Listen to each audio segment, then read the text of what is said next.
Bonjour, bonjour, bienvenue. Donc, nous allons attaquer cette session de table ronde de cette matinale consacrée à la façade performante. Et ce matin, nous allons parler carbone. En fait, l'idée, c'est de se poser la question de savoir comment la façade va s'inscrire ou s'inscrit déjà dans un bâtiment bas carbone, dans une démarche bas carbone. Avec moi pour en parler et pour planter le décor, André Pouget, Pouget Consultant. Bonjour André. Bonjour. Rapidement, Pouget Consultant, qu'on ne présente plus, mais qu'on présente quand même. Bureau d'études thermiques, on est basé sur Paris et sur Nantes. On travaille passablement sur la rénovation et plus précisément sur le secteur de la copropriété. Donc on aime la difficulté, mais voilà à peu près rapidement présenté. À côté de vous, Hélène Génin, bonjour. Bonjour Stéphane. Vous êtes la déléguée générale de BBCA, de l'association BBCA, donc pareil, une petite carte de visite de BBCA. Absolument. Donc l'association pour le développement du bâtiment bas carbone, donc BBCA, est une association de maîtres d'ouvrage et de maîtres d'œuvre qui, depuis 2015, travaille à la prise en compte de l'empreinte carbone du bâtiment, la mobilisation du secteur pour une réduction en fait, de cette empreinte carbone. On va le voir avec 120 membres aujourd'hui, maîtres d'ouvrage, maîtres d'œuvre, promoteurs, utilisateurs, investisseurs, bureaux d'études, Pouget Consultant et parmi les membres fondateurs d'ailleurs de l'association BBCA. Alors, André, je vais vous demander de nous planter le décor.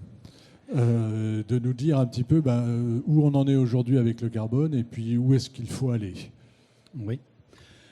Bonjour, d'abord je m'excuse, je suis arrivé un petit peu en retard. C'est les choses qui arrivent. J'étais en train de papillonner dans les allées et puis je ne savais pas quel était le salon. Désolé. J'ai titré « Le bâti de demain sont construits aujourd'hui ». On pourrait le prendre à l'envers et dire ce qu'on construit aujourd'hui, nos enfants l'auront demain.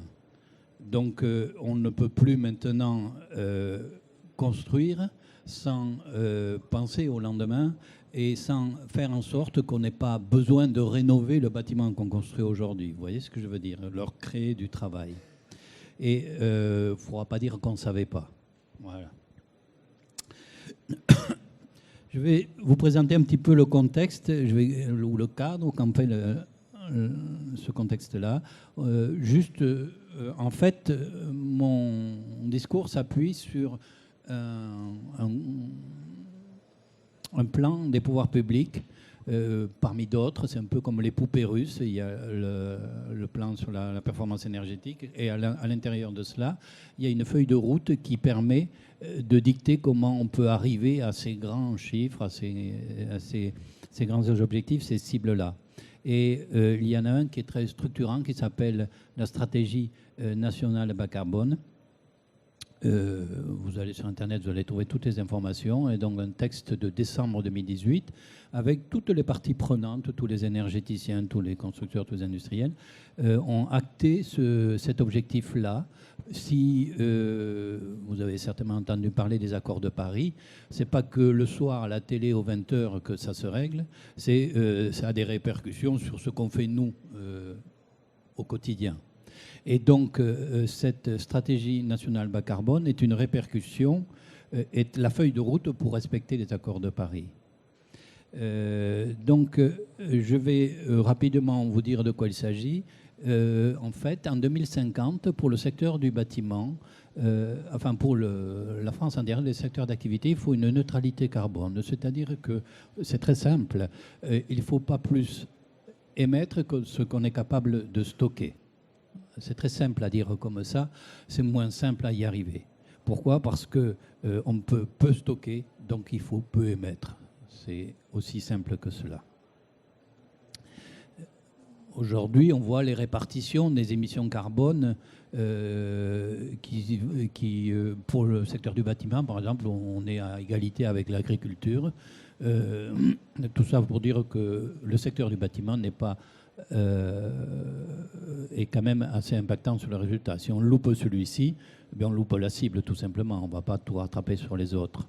Juste une petite précision. Vous voyez l'industrie, 17%.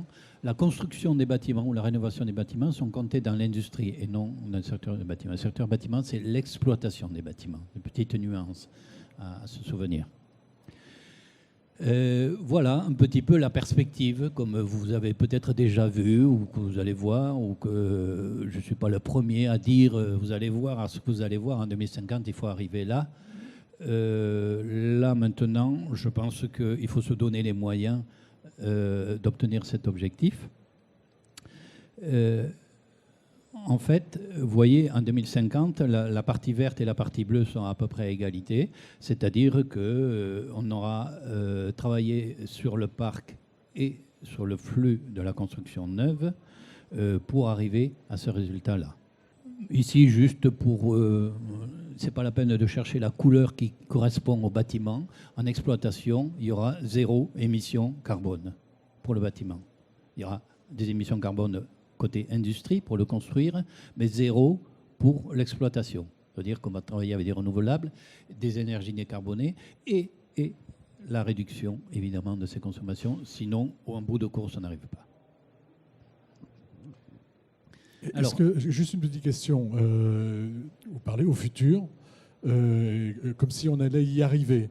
Est-ce que c'est raisonnable de penser qu'on va y arriver ?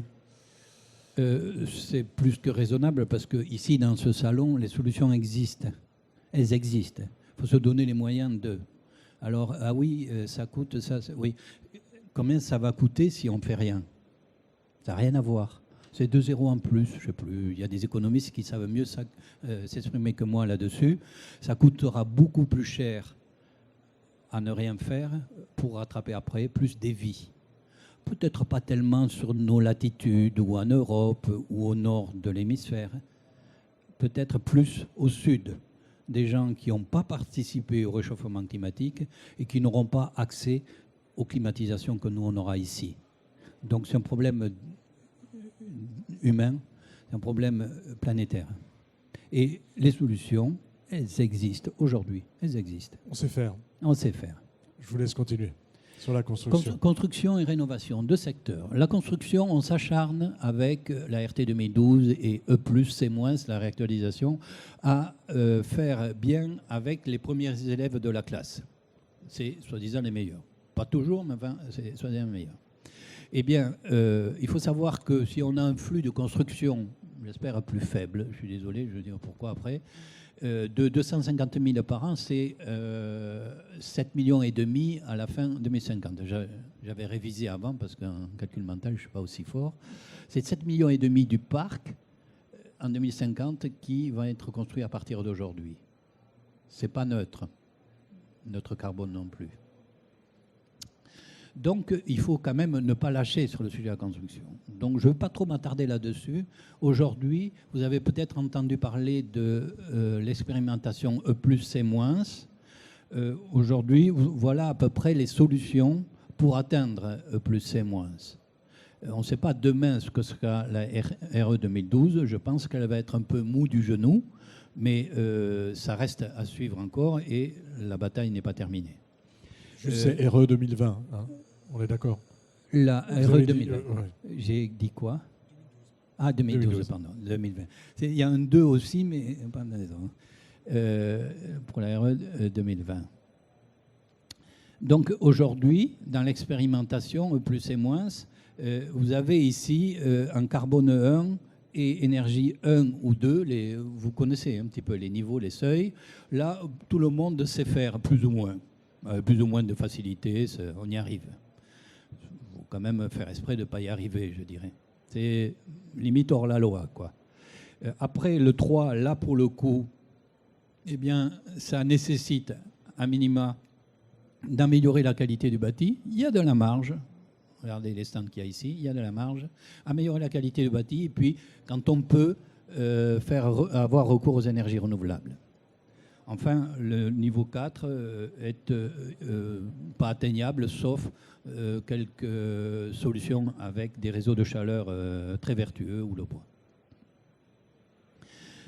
Si on veut faire du carbone 2, en gros, c'est à peu près les mêmes solutions. Il faut changer un petit peu de braquet sur la construction. Donc je vais laisser la parole après à la personne à Hélène. Mais là, tout ce qui est superstructure, eh bien, ça sera ou du biosourcé ou des solutions mixtes. Ce n'est pas la mort du béton, c'est du béton tant qu'à faire peu carboné et au bon endroit là où on en a besoin. Mais évidemment que ça va laisser du champ aux solutions biosourcées, c'est très important. Voilà, pour la construction. Juste, je rappelle qu'il y a une loi qui est sortie qui s'appelle la loi ESSOC, il y a des exigences minimales actuellement sur la réglementation qui vont voler en éclats.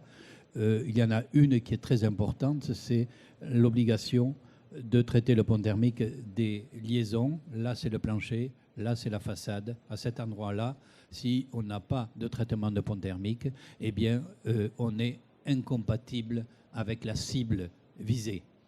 Vous voyez ce que je veux dire, de 2050. On ne sera pas après reisolé.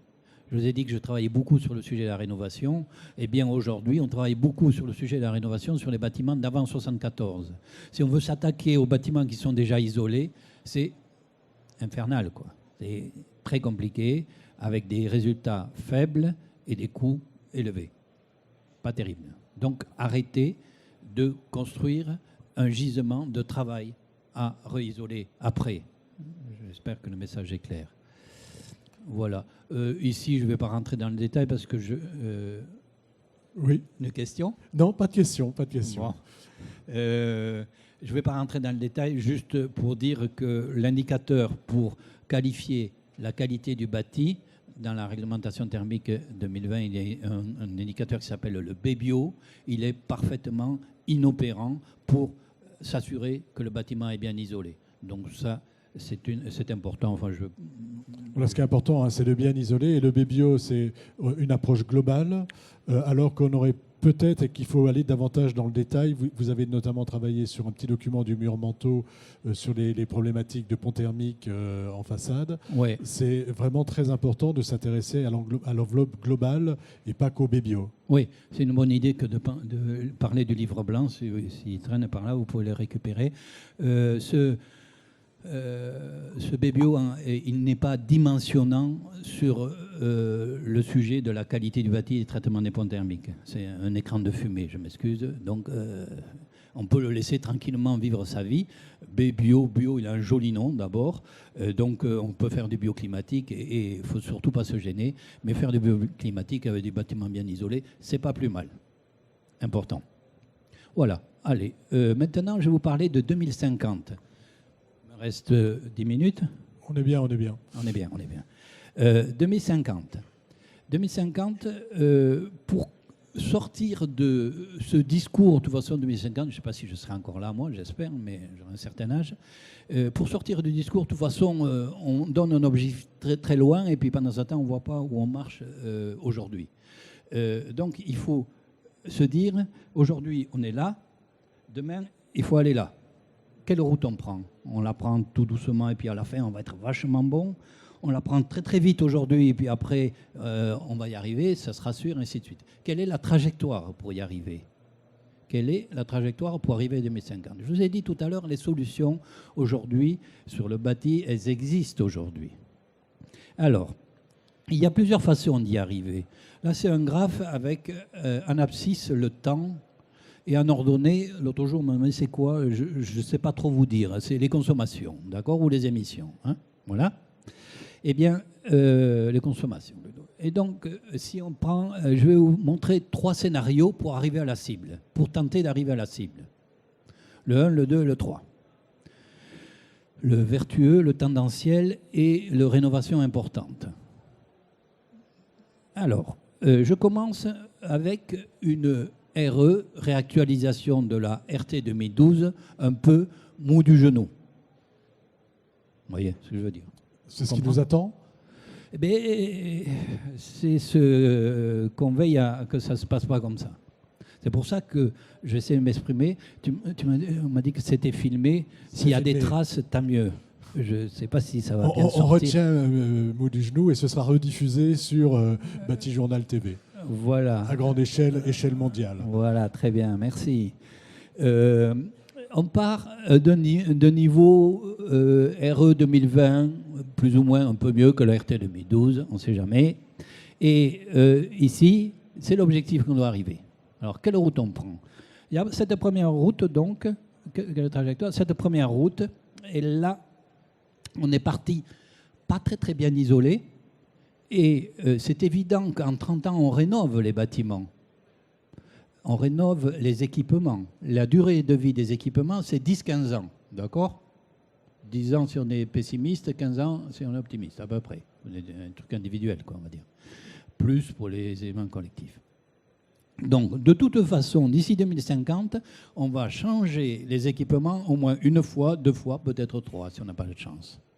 Donc, en 10 ans, je peux vous dire, j'ai un peu de recul, triste privilège, que d'un salon à l'autre, au bout de 10 ans, il y a des nouveautés qui apparaissent. Il y a des équipements beaucoup plus performants.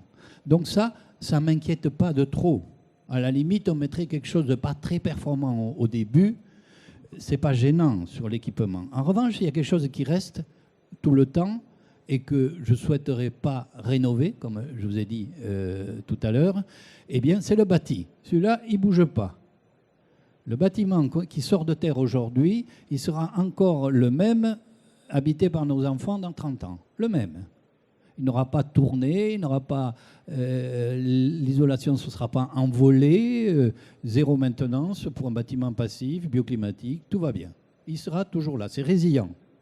Donc ça, il ne faut pas le louper, parce que si on loupe ça, on ne va pas pouvoir rénover en route, parce que c'est beaucoup plus cher. Donc ça, ce premier scénario, on est un peu mou du genou au début, et puis on fait des petites rénos légères en course, parce qu'on a fait à moitié le boulot, on ne fait que changer les équipements quand ils sont bons. Ben là, on n'arrive pas au résultat.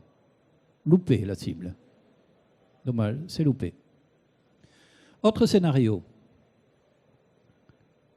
Autre scénario, un scénario où on part du même point de départ, mais on dit, vous inquiétez pas, on va changer les équipements, mais aussi on va rénover. C'est ce que je vous disais tout à l'heure, c'est compliqué, ça coûte cher. On va rénover le bâtiment. Et là, pour le coup, ça vaudrait le coup de compter les nombres de dollars, d'euros, pardon, excusez-moi, oh là, les nombres d'euros. Et dans ce cas-là, ce scénario-là, il coûte très cher. Et puis, quand même, je pense qu'on prend un énorme risque de rater la cible.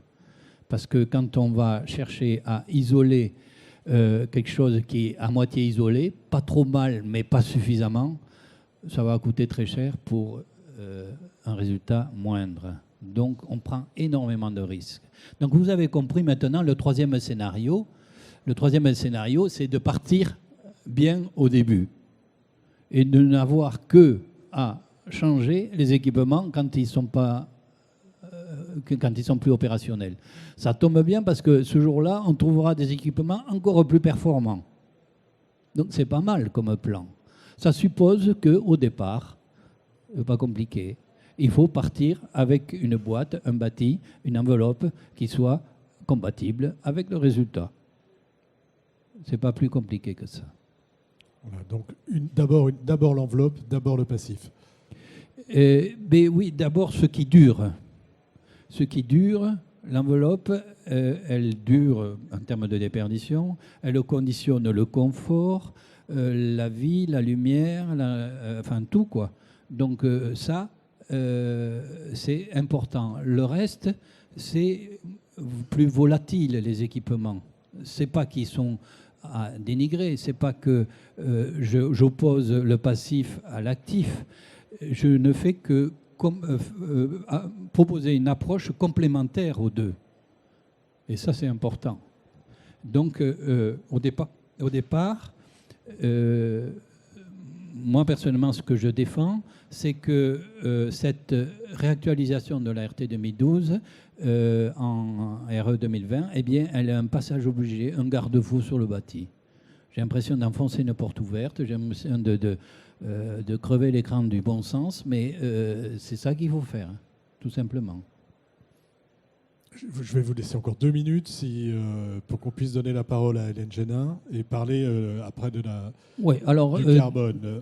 Oui, j'avais d'autres visuels, mais c'est pas grave, mais au moins celui-ci. Et puis, comme ça va laisser du temps aux questions. Là, je vous ai parlé de la construction neuve et donc comment atteindre la cible visée. Attention, il ne faudra pas dire que vous ne saviez pas. Hein. C'est filmé et puis on a les noms des gens ici dans la salle. Donc il faut le faire. Hein. Maintenant, sur la rénovation. Sur la rénovation, sur le positionnement de la rénovation par rapport à la construction. Je construis, en gros, Hélène pourra me dire si je me trompe, mais ça dépend de l'énergie, ça dépend du temps, ça dépend de l'âge du capitaine, mais en gros, 50% de l'émission carbone est dépensée quand on a fait sortir le bâtiment de terre. Et il reste 50 pour l'exploiter. D'accord ? Au total, vous avez deviné, ça fait ça. Construction 50, exploitation 50, le total des deux 100. Maintenant, rénovation. Rénovation, ça tombe bien, on a une passoire, mais elle existe déjà. On l'isole, c'est pas bête, et on arrive ici à environ, en émissions carbone, 5 au lieu de 50.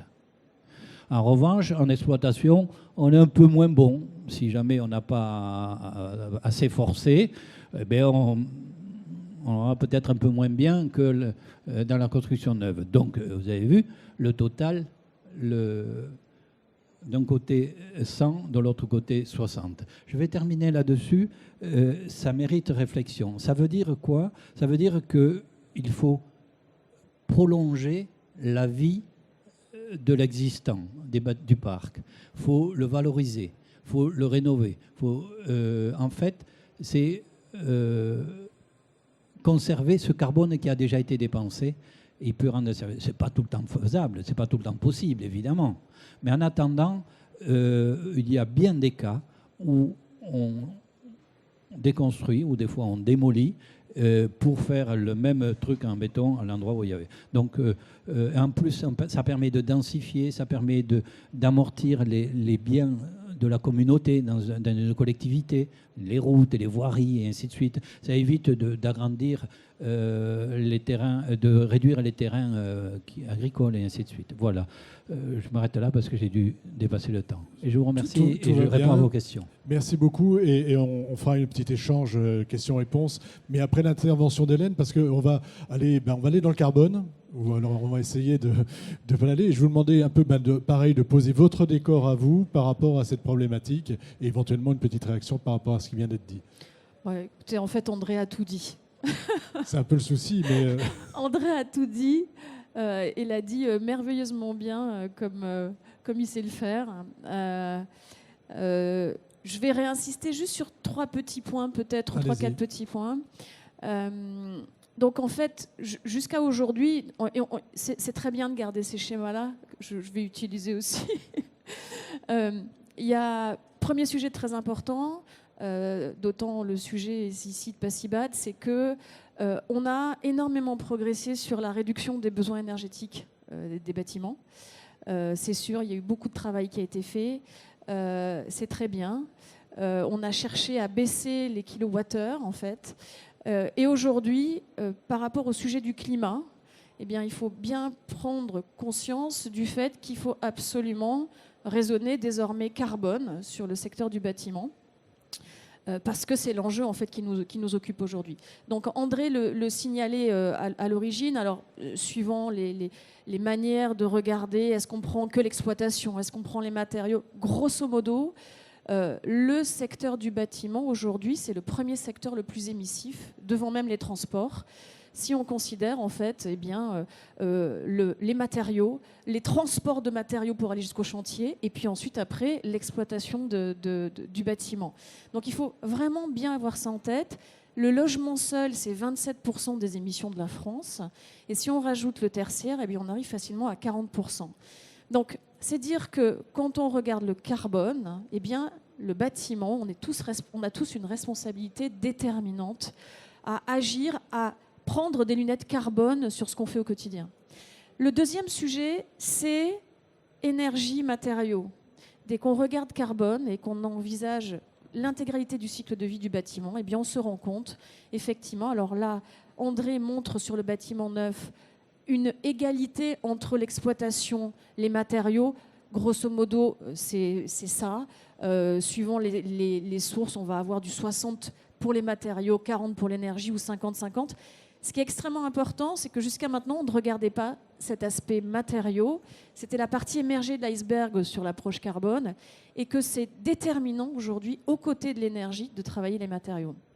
Alors les matériaux... Les matériaux, oui, on les travaille comment, les matériaux? Alors, les matériaux, c'est non seulement une enveloppe efficace qui va permettre de réduire les besoins énergétiques, ça André l'a bien exprimé, mais c'est aussi le recours à des matériaux dont l'empreinte carbone, en fait, est faible, et la plus faible possible. Parce qu'en fait, les matériaux, à un moment donné, pour construire, eh bien, il va falloir aller les chercher, les extraire, ensuite les transformer, ensuite les amener sur le chantier, et ensuite, ils auront une fin de vie.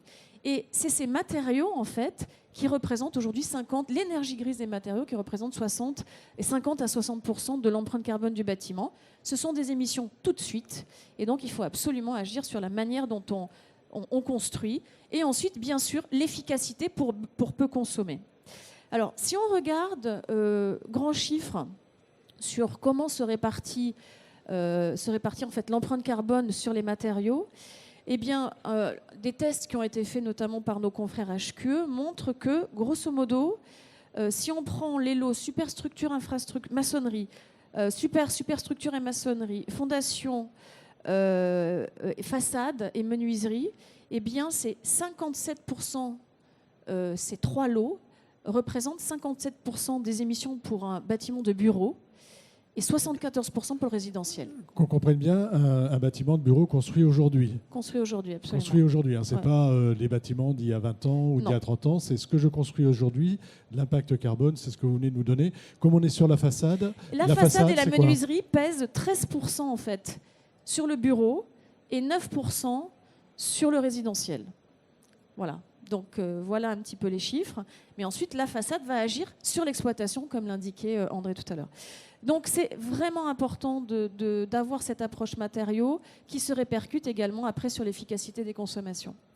Comment on agit effectivement donc sur la réduction de l'empreinte carbone? Eh bien, en travaillant l'énergie, en travaillant les matériaux, et deux leviers également importants qui sont le stockage carbone, parce qu'à un moment donné, on l'a vu, il faut stocker pour compenser les émissions qu'on n'aura pas pu réduire. Et le bâtiment, en fait, peut être considéré comme un puits de carbone quand on intègre du matériau biosourcé dans le bâtiment qui va durer longtemps. 1 mètre cube de bois, par exemple, c'est 1 tonne de CO2 stocké. Donc c'est un élément sur lequel qu'il faut vraiment avoir en tête pour réduire l'empreinte du carbone du bâtiment. Et enfin... Oui. Non, cette idée du stockage, hein, c'est quelque chose de très important aujourd'hui. Et alors, en termes de poids, en termes de poids, sur des bâtiments labellisés BBCA, puisque l'association opère un label pour le bâtiment neuf et la rénovation, qui fixe en fait un objectif de réduction des émissions carbone. Eh bien, le stockage peut représenter jusqu'à 14% des émissions sur les matériaux et sur l'exploitation. Donc, ce n'est pas une paille. On peut vraiment aller très, très loin là-dessus. Dernier levier pour aller vite, c'est l'économie circulaire. C'est faire en sorte que le bâtiment ait une durabilité, une durée très longue. Et donc, c'est le fait qu'il se transforme facilement, qu'il puisse s'étendre, qu'il puisse être réversible et qu'on utilise également tout ce qui est matériaux recyclés, réemployés dans le bâtiment. Il y a un gros sujet sur le réemploi, notamment des matériaux. Lorsqu'on parlait de rénovation tout à l'heure, lorsqu'on rénove, le réemploi des matériaux, que ce soit pour le chantier qu'on va réaliser ou pour d'autres projets, est un gisement important. Ah, voilà, absolument. Aujourd'hui, la convention que l'on se donne tous, que ce soit plus et moins BBCA, puisqu'on est compatible sur ce sujet-là, c'est vraiment de considérer qu'un matériau réemployé, eh bien, c'est un déchet qui devient une ressource. Et à partir de là, on considère aujourd'hui conventionnellement que ces émissions sont à zéro. Même si ce n'est pas complètement vrai, mais l'objectif, c'est d'encourager en fait ce levier-là.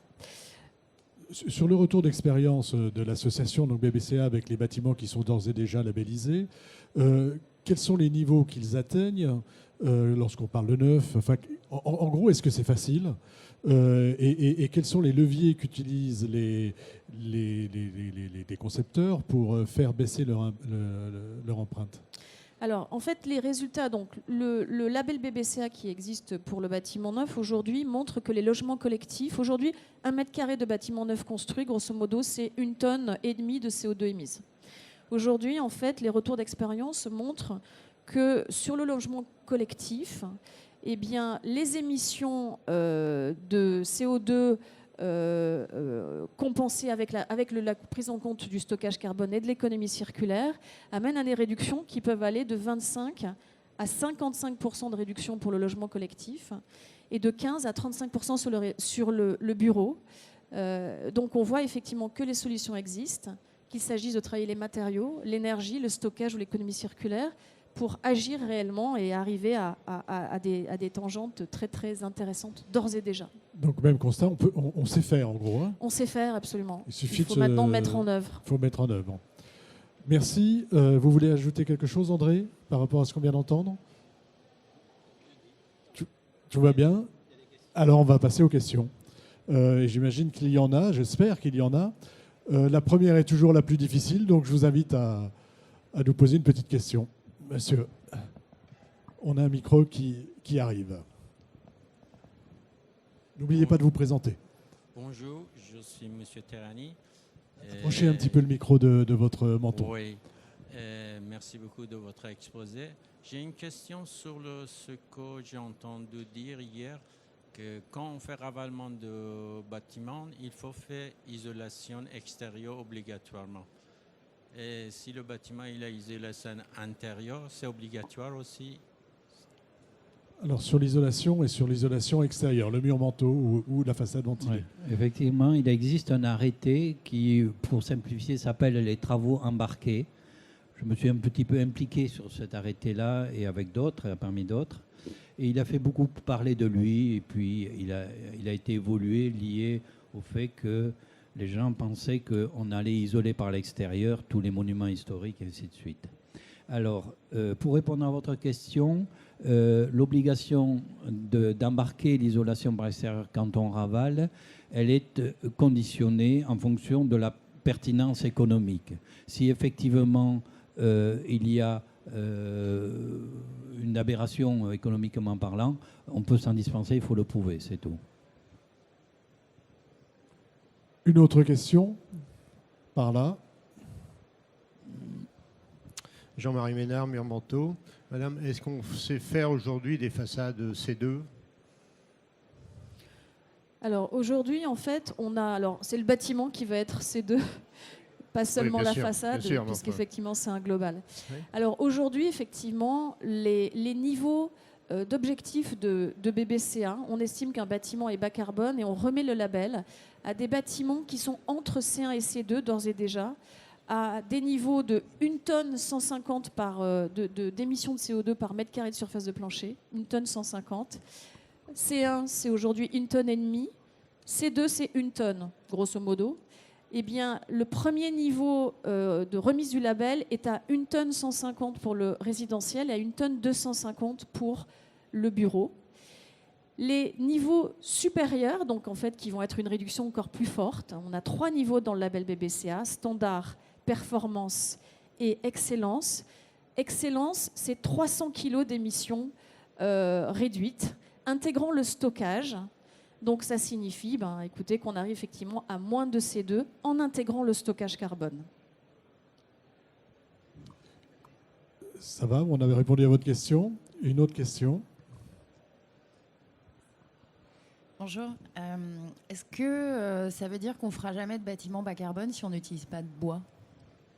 Alors, c'est une excellente question. Le bois, c'est un matériau aujourd'hui qui s'illustre complètement dans la démarche bas carbone pour plusieurs choses. D'une part, c'est un matériau qui est peu émissif dans son processus de construction, de fabrication, puisqu'en fait, on coupe et puis en plus, on transporte. Et c'est un matériau, effectivement, qui va séquestrer du carbone plutôt que de l'émettre. Comme je disais tout à l'heure, 1 mètre cube égale 1 tonne de CO2 stocké. Et en plus, au niveau exploitation, c'est un matériau qui est assez efficace pour éviter les ponts thermiques. Donc, c'est un bâtiment qui s'illustre sur plein de choses. En revanche, on se rend compte que sur les bâtiments BBCA, l'objectif, c'est en règle générale d'avoir un bon mix de matériaux et de travailler de bonne quantité, le matériau au bon endroit dans les bonnes quantités, travailler les circuits courts. Donc tout ça pour dire qu'il y a une multitude en fait de solutions qui doivent être mises en œuvre, en fait agrégées, et que le bois, bien sûr, cochant beaucoup de cases, va faire partie des matériaux qui permettent d'aller le plus loin possible. Mais ceci dit, pour être un BBCA standard, qui est le premier niveau, on peut très bien avoir une mixité de matériaux, mais en revanche, il faut qu'il y ait un travail sur les matériaux, il faut qu'il y ait un travail sur l'énergie. Si vous avez une énergie qui est très carbonée, par exemple, il vous sera difficile, si vous n'avez pas un bon travail sur les matériaux, d'arriver au niveau BBCA standard. Si vous avez en revanche une énergie peu carbonée, et que vous avez bien travaillé vos quantités, il n'est pas forcément nécessaire d'avoir du bois pour arriver sur du BBCA standard. Donc bien sûr, toutes les énergies sont ouvertes pour faire du bas carbone. Il faut qu'elles se verdissent. Tous les matériaux sont accessibles. Ceux qui sont les plus carbonés eh bien, doivent faire leur mutation bas carbone sur le béton, par exemple. Aujourd'hui, il y a du travail, bien sûr, sur les bétons bas carbone. Il y a du travail sur la réduction des quantités, sur l'optimisation également de la conception, parce que dans la démarche bas carbone, ce qui est très important, c'est que tous les acteurs en fait, de la filière entrent dans cette démarche dès l'amont. En fait. Il est très difficile, il va être très, très coûteux.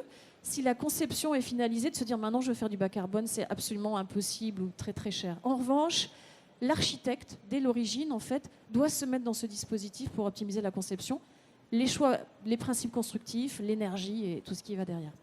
Parce qu'en fait, il se passe pas mal de choses dans l'industrie du béton, dans l'industrie de l'alu. Ils travaillent tous sur la réutilisation, sur le recyclage.